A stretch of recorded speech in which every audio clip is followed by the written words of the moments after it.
the projects that we're most excited about are the ones that I sort of elaborated on before. So on the one hand, we're very excited about the prospect of encapsulating CRISPR-Cas9 into a structured DNA nanoparticle to protect it, shield it from the immune system on the one hand, and also from recognition by the immune system, as well as from degradation by proteases and other factors in the blood and in tissues. And then in addition to protecting it, our ability to target it to specific cells, tissues, and organs is a major goal for us to facilitate gene therapies, and then also to release it actively only once it reaches the target cell or organ or tissue of interest.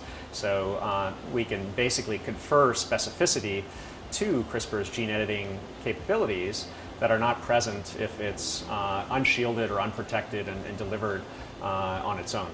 So again, the DNA origami consists of sort of two parts. One is the scaffold of DNA that we make bacterially, and that can be scaled up to gram and even kilogram quantities using bioreactors in a simple way, and purified using conventional techniques. The staples that are used to fold up the DNA origami into its target shape can be made either biologically to reduce cost, or they can be made synthetically. They do need to be made synthetically using conventional solid-state DNA synthesis if they're to be chemically functionalized. And for that, we have a DNA synthesizer in-house that we're using, but companies like Alnylam also use similar DNA synthesizers for their therapeutics. So for therapeutic applications, one can make more than sufficient synthetic DNA for delivery applications and therapeutic applications. For applications in material science, for example, to coat this tabletop here with DNA nanotechnology may not be the best idea in the near term until we have much cheaper ways of making these short oligos synthetic DNA. I think that the earliest impact that we might have is in either messenger RNA or gene editing with CRISPR-Cas9 delivery. This could be, either to the liver, which is a host for many genetic diseases, that, but alternatively to other organs or to tumor sites, where patient outcomes based on existing therapies are very poor, with very poor prognoses. And if we were able to deliver successfully these gene editing or gene regulation cargoes or therapeutics to these sites, we would have major impact immediately on patient well-being and lifespan or prolongation of life. So there are applications such as glioblastoma, where there are no known therapies to really extend patient life.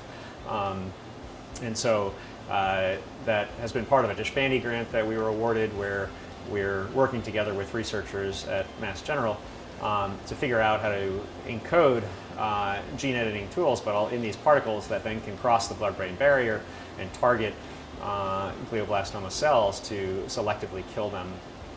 Yeah, I think there are various routes to commercializing this technology. One would be through licensing the technology through MIT, where an external entity, a company interested in gene editing or messenger RNA delivery could license the technology to develop it further in-house, generate their own IP and their own specific formulations for their disease applications of interest using the platform that we've developed.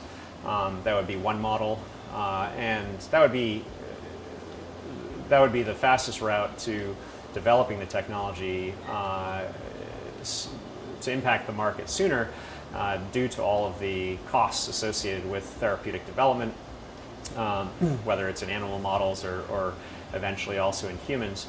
An alternative would be a startup that would be focused on licensing the technology as a platform, and then again developing it further for specific indications or applications, potentially in collaboration with a pharmaceutical company or a gene editing company or other company interested in delivering nucleic acid therapeutics for specific indications of interest, whether they're for cancer therapeutics or for genetic diseases.